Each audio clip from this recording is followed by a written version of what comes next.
Hello everyone and welcome to your swing trading stock market outlook for the week of June 12th. This is Corey Mitchell with TradeThatSwing.com, and each week I'm going through the same process, just checking how the overall market health is, and that helps me decide how aggressive I'm going to be with my capital.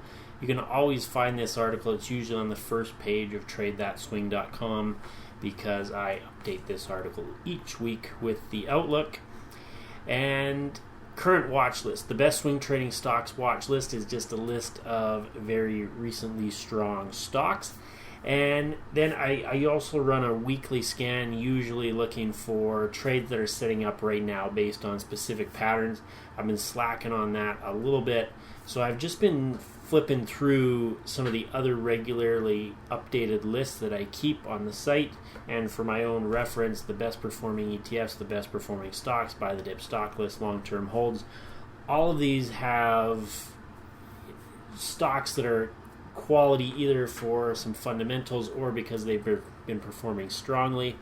So I've been checking in on these and finding some setups in them. And that's kind of giving me a sprinkle of trades while I'm a little bit busy with other stuff, mainly golf. And let's get to how the indices are doing. If we check out recently, NASDAQ strong uptrend, NYSE as we've discussed in prior weeks, there was a bit of a conflict here where we made a lower swing low here, but we are making progress to the upside again, and so that's good to see.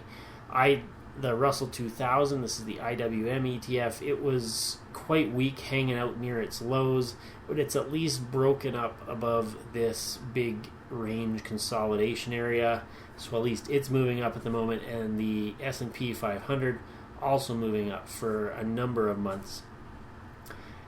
The Canadian index, I would say it's kind of stuck in this range at the moment and still working its way down. So not ideal on that one. I threw on Japan. This is EWJ. It's been one of the strongest indices of the year. Gold still hanging out near highs but starting to pull back and making a lower swing low. Bitcoin had this nice strong run. It's I would call this a weaker pullback. You can see it's very slow compared to these up movements, so we'll see if this continues to the upside, but at the moment pulling back. So each one of these, a little bit different story. They're not all in strong uptrends. That would be ideal, right? Is if everything's moving up. And I'm not talking about gold and Bitcoin. I'm talking about these, the U.S. indices over here, the NYSE Composite, the NASDAQ, the S&P 500, the Russell 2000.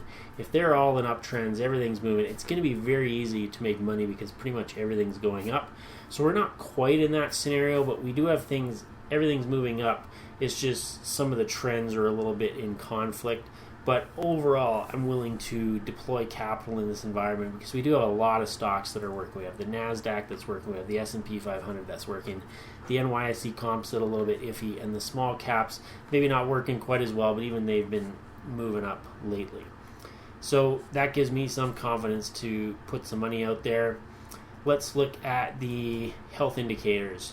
Cleaned up the chart for this one just to give us a little bit bigger view. And I changed the symbol just so that I got rid of all my things. So volume's not on here, but volume's not relevant at this point right now anyway. And we can see 62% of all U.S. stocks are above their 50-day moving average. 55% of S&P 500 stocks are above their 50-day. The 50-day moving average is just a very crude measure of stocks in short-term uptrends. It's going to be easier to make money when stocks are in uptrends if we're buying.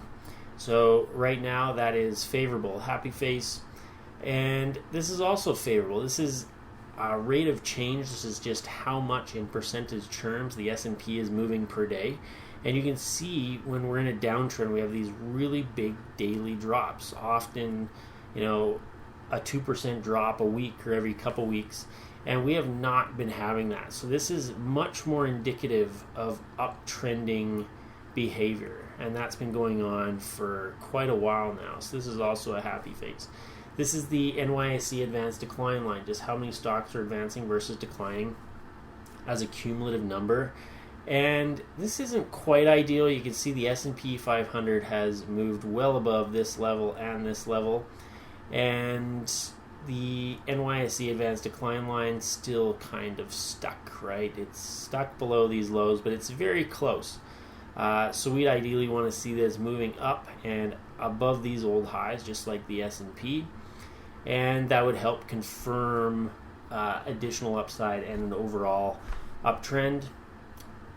And this is up volume versus total volume, just a percentage of how much of the volume that occurred was in stocks moving to the upside, and there's been nothing relevant here. I'm only looking for the extreme values of either 90% upside or only 10% upside, and we haven't had anything like that recently, so no information there. So we have a couple of health indicators which are in really good shape, one which is close but not quite ideal. So again, this basically leaves me at I'm willing to deploy some capital and wait for the quality setups.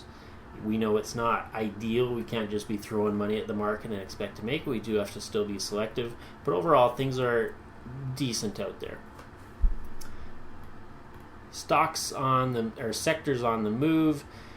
We have technology, communication services, and consumer cyclicals. And consumer cyclicals, it was the top last week, it was the top this week as well.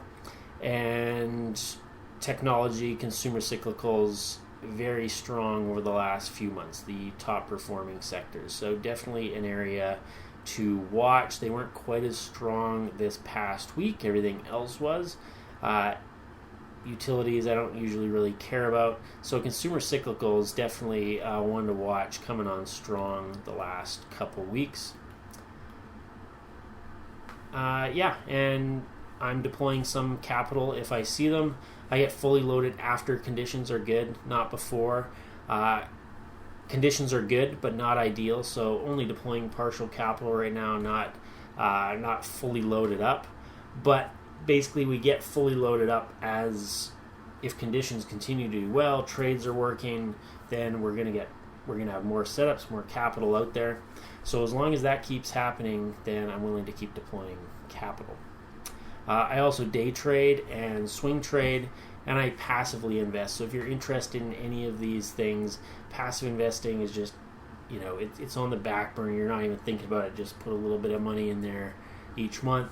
The day trading is much more active, gives us something to do all the time, while swing trading kind of has this more off and on flurry of activity for a couple weeks, then it kind of slows down, then we have a month or two of quiet, and then we have a month or two of trading. That's more of the swing trading, or at least how I end up swing trading based on market conditions. So the day trading just gives us something to do all the time. So those are always other options. So that is your outlook for the week of June 12th. Have a great week out there.